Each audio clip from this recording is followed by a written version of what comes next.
महात्मा बुद्ध कहते हैं, एक जलते हुए दीपक से हजारों दीपक जलाए जा सकते हैं जिसकी कोई सीमा नहीं है और उसके बाद भी उस दीपक की रोशनी कम नहीं होती। ठीक उसी प्रकार खुशियाँ बांटने से खुशियाँ बढ़ती हैं, कम नहीं होती। आज हम जानने वाले हैं नींद, नशे और ध्यान में क्या अंतर है। तो मैं आपको बता दूं कि यदि हम उसे ऊपर से देखें तो हमें कोई बड़ा अंतर नजर नहीं आने वाला है। नशे में भी हम खोए रहते हैं और हमें कुछ भी पता नहीं चलता है, और जब हम ध्यान में होते हैं तो हमारे आसपास भी कई सारी चीजें हो रही होती हैं, लेकिन हम उसे जान नहीं पाते क्योंकि हम तो ध्यान करने में मग्न रहते हैं। हम ध्यान में और गहराई तक उतरने की अपनी कोशिश करते हैं। जिस प्रकार जन्म और मृत्यु हम सभी की तय है, लेकिन हम उससे हमेशा अनजान रहते हैं। हमें यह पता नहीं होता कि कब हमारी मृत्यु हो जाएगी और कब कोई जन्म लेगा। यह भी बहुत बड़ा रहस्य है। यहाँ तक कि हमारी खुद की वजूद भी एक बहुत बड़ा रहस्य है। जबकि हमारा वजूद हमेशा हमारे साथ ही रहता है, हम इसे अपने साथ लिए हुए घूमते रहते हैं, लेकिन फिर भी हमें इसके बारे में कोई जानकारी नहीं होती। यहाँ तक कि हम जो सांसें ले रहे हैं उसका भी हमें ज्ञान नहीं होता है। और तो और यदि हम बात करें स्वयं की, तो सबसे करीब हम स्वयं ही होते हैं, लेकिन हम कभी भी अपने आप को जान नहीं पाते हैं। प्रत्येक मनुष्य रोज सोता है और रोज उठता है, लेकिन उसके बावजूद हम कभी भी नींद के बारे में नहीं जान पाते हैं और न ही जागने के बारे में हमें कुछ पता होता है। आज हम बात करेंगे नींद की, और हम में से हर व्यक्ति रोज सोता है, लेकिन क्या आपने कभी यह ध्यान दिया है कि जब हम सोने के लिए बिस्तर पर जाते हैं तब आपकी आंख लग जाती है, और कब आप नींद में सो जाते हैं और उसके बाद क्या कुछ हो रहा होता है यह आपको ज्ञात नहीं होता है। जब आप नींद में होते हैं तब आप ना ही वर्तमान में होते हैं और ना ही भूतकाल में और ना ही भविष्य में। सब कुछ शून्य सा होता है और आपका यह अस्तित्व जो इस दुनिया में है वह मानो खत्म हो जाता है और कुछ भी नहीं रह जाता। इस दुनिया में आपका अस्तित्व आपके होने से है। यदि आप नहीं हैं तो कुछ भी नहीं है, और आप हैं तो सब कुछ है। यह बात बहुत ही गहरी है। इसे शब्दों में समझा पाना थोड़ा मुश्किल है, लेकिन यह बात सब पर लागू होता है। आप ये जो दुनिया देख रहे हैं, ये संसार, ये ब्रह्मांड हर किसी के लिए अलग अलग होता है। जब हम नींद में होते हैं तब हम नींद को कभी महसूस नहीं कर पाते हैं और नींद अपना खेल खेल कर चली जाती है और हमें कुछ भी पता नहीं चल पाता। इस स्थिति में हम या तो नींद के पहले स्तर को जान पाते हैं या फिर नींद के बाद अर्थात जागने के बाद नींद को ना जानने का एक और स्तर होता है, जिसे हम अचेतन मन के नाम से जानते हैं। जब कोई व्यक्ति बहुत अधिक नशा कर लेता है तब वह इसी अचेतन मन के द्वार पर आकर रुक जाता है। चेतन मन अवरुद्ध होने लगता है। चेतन और अचेतन मन, इन दोनों की जो शक्ति है यह मन से ही मिलती है, लेकिन यह जो अचेतन मन है इसके द्वार पर हर कोई व्यक्ति अधूरा सा होता है। जैसे यदि किसी व्यक्ति को क्रोध आए तो वह व्यक्ति क्रोधित होता है, लेकिन क्रोध नहीं होता। यदि किसी को प्रेम होता है तो वह प्रेम नहीं होता है, और यदि किसी व्यक्ति के पास यादें हैं तो वह धुंधली सी भावनाएं बन जाती हैं।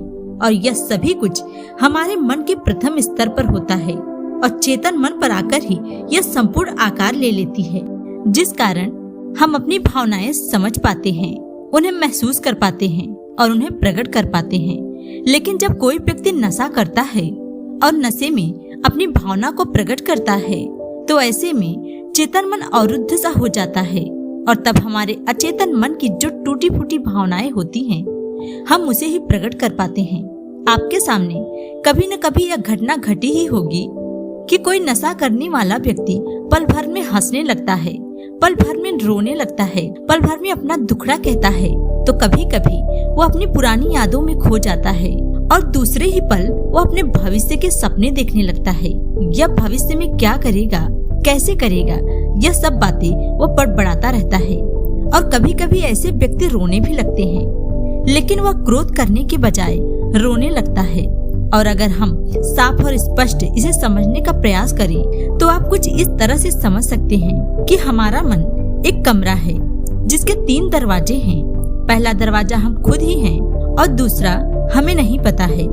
कभी कभी अत्यधिक नशा करने वाले लोग इस दरवाजे के दहलीज तक तो पहुंच जाते हैं, लेकिन उन्हें कुछ भी पता नहीं होता है, जिस कारण उनका यहाँ तक पहुँचना भी बेकार हो जाता है। लेकिन यह तो हुई मन की बात, और हम बात कर रहे हैं नींद की। आखिर नींद हम मनुष्यों के जीवन में क्या करती है? नींद मन के तीसरे दरवाजे को खोल देती है, और यह तभी संभव हो पाता है जब चेतन और अचेतन मन, इन दोनों की ऊर्जा एक निश्चित लेवल से नीचे आ जाती है। हमारे चेतन और अचेतन मन को ऊर्जा की आवश्यकता पड़ती है, तभी यह ठीक से कार्य कर सकते हैं। लेकिन ऐसी स्थिति में उनके पास वह ऊर्जा नहीं होती है जिसके कारण ये स्थिर हो पाते हैं, ये शांत हो जाते हैं, जबकि दूसरे दरवाजे पर भरपूर ऊर्जा होती है। लेकिन ऐसी स्थिति में हमारा चेतन और अचेतन मन इस्तेमाल नहीं कर पाते हैं, और जब इन दोनों दरवाजों से हमारा चेतन और अचेतन मन शांत हो जाता है, तब नींद का प्रारंभ होता है, तब हमें शांति मिलती है। लेकिन वह तीसरा दरवाजा अब तक बंद होता है।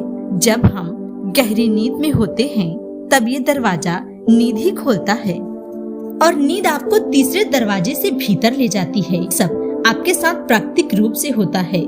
लेकिन हम में से कुछ लोग जिन्हें रात में नींद नहीं आती, वे अत्यधिक परेशान हो जाते हैं।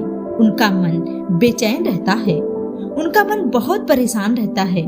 ऐसे समय पर वे नींद की गोली का इस्तेमाल कर लेते हैं। कभी कभी आपके साथ ऐसा भी कुछ जरूर हुआ होगा कि आपने किसी अनजान व्यक्ति को देखा होगा और मन ही मन ये सोच रहे होंगे कि न जाने क्यों ऐसा लगता है कि मैंने इस व्यक्ति को कहीं देखा है, जबकि आप उससे पहले उसे कभी नहीं देखे होते हैं। और ऐसा इसलिए हो पाता है क्योंकि हम सब एक ही ब्रह्मांड से जुड़े होते हैं, जिस कारण हम एक दूसरे से जुड़ पाते हैं। और तीसरा और सबसे महत्वपूर्ण सवाल यह है कि जब हम इस अवस्था में होते हैं, तो ऐसी अवस्था में हम सोए होते हैं या बेहोशी में होते हैं। तो इस सवाल का जवाब बहुत ही साधारण सा है कि इस अवस्था में हम ना सोए होते हैं और ना ही नशे में होते हैं। हमारी नींद वह गहरी अवस्था है जब हम वहाँ तक पहुँच पाते हैं। नींद हमें एक नियंत्रण के साथ जागरूक कर देती है, और हम नींद के उसी जागरूकता के साथ तीसरे दरवाजे में प्रवेश करते हैं। कभी कभी आपने यह देखा होगा कि आप बेवजह हंस पड़ते हैं, रो पड़ते हैं, या कभी कभी यह भी देखा होगा कि आपका कुछ भी करने का मन नहीं करता। आप केवल चुपचाप बैठे रहते हैं, पर आपके मन के भीतर उथल पुथल मची रहती है। सब कुछ वैसे ही चल रहा होता है जैसा कि पिछले दिन चल रहा था। जो घटनाएं आपने पिछले दिन में सोने से पहले छोड़ी थी, ठीक उसी जगह से आपके दिन की शुरुआत होती है। इसका अर्थ यह है कि आप अचेतन मन के दहलीज पर आ चुके हैं। इसी कारण आपको सब टूटा फूटा नजर आता, और जैसा हमें नजर आता है वैसा ही हम महसूस कर पाते हैं, और जैसा हम महसूस करते हैं वैसा हम प्रकट करने लगते हैं। लेकिन जो व्यक्ति ध्यान करते हैं वह अपने आप को नियंत्रित रख पाते हैं, और वह कुछ भी प्रकट नहीं करते। वह केवल अपने आप को ध्यान पूर्वक देखते हैं, समझते हैं। और जब कोई ध्यान करने वाला व्यक्ति अचेतन मन से पूर्ण रूप से उतर जाता है, तब उसे साफ और स्पष्ट रूप से सब कुछ नजर आने लगता है। उसकी सारी भावनाएं भी साफ हो जाती हैं। वह सभी एहसासों को देख पाता है, महसूस कर पाता है, और ऐसी अवस्था में व्यक्ति खुद को जान पाता है। हमारा अचेतन मन हमें भली भांति जानता है, और वह हमें हमेशा डराने का प्रयास करता है, हमें हमारी कमजोरियां दिखाता है। फिर वह चाहे कुछ भी क्यों ना हो, वह सब कुछ आपके सामने प्रकट कर देता है। जैसे किसी से दूर जाने का डर, किसी के खो जाने का डर, ये सब कुछ आपके सामने रख देता है और आपको हर तरह से डराने का प्रयास करता है ताकि आप उसके वश में रहें। लेकिन यदि कोई ध्यानी व्यक्ति होगा तो उसे यह अवस्था समझ आ जाएगी। लेकिन उसमें अवचेतन मन की कोई गलती नहीं है, ये तो गलती हमारी है। लेकिन यहाँ पर हमें घबराने की जरूरत नहीं है, हमें तो इससे लड़ने की आवश्यकता है, हमें इससे जीतने की आवश्यकता होती है।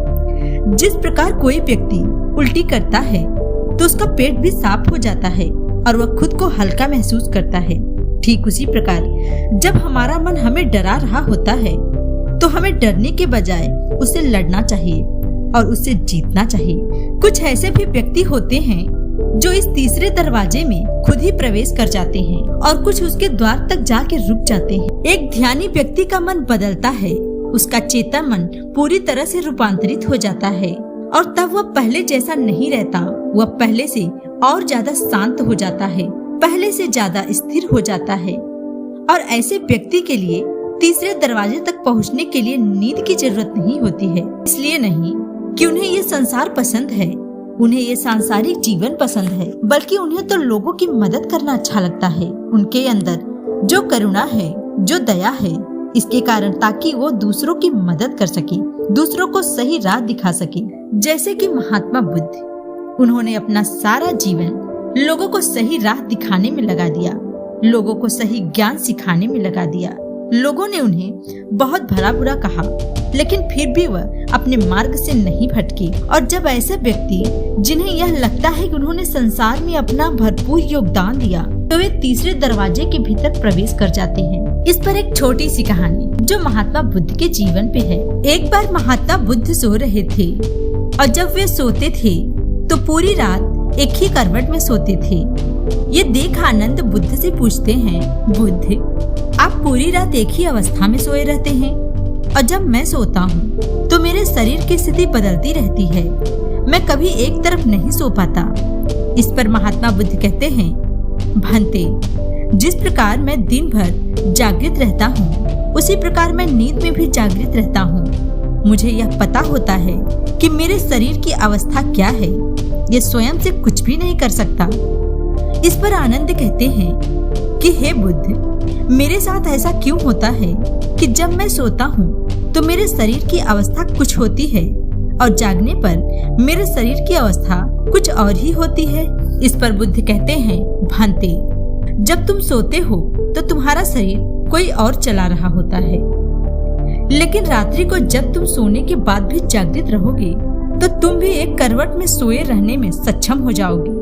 क्योंकि जब हम सोते हैं तो नींद हमें अपने नियंत्रण में ले लेती है, लेकिन जैसे ही हमारा चेतन और अचेतन मन सक्रिय होता है तो वे हमें खींचकर बाहर ले आता है, जिससे हम जाग पड़ते हैं। लेकिन यदि तुम रात्रि में भी सोने के बाद नींद में जागृत रहना चाहते हो तो इसके लिए तुम्हें ध्यान करना आवश्यक है। ध्यान हमें आजादी देता है और जो ध्यान करता है उसकी समझ उच्च कोटि की हो जाती है।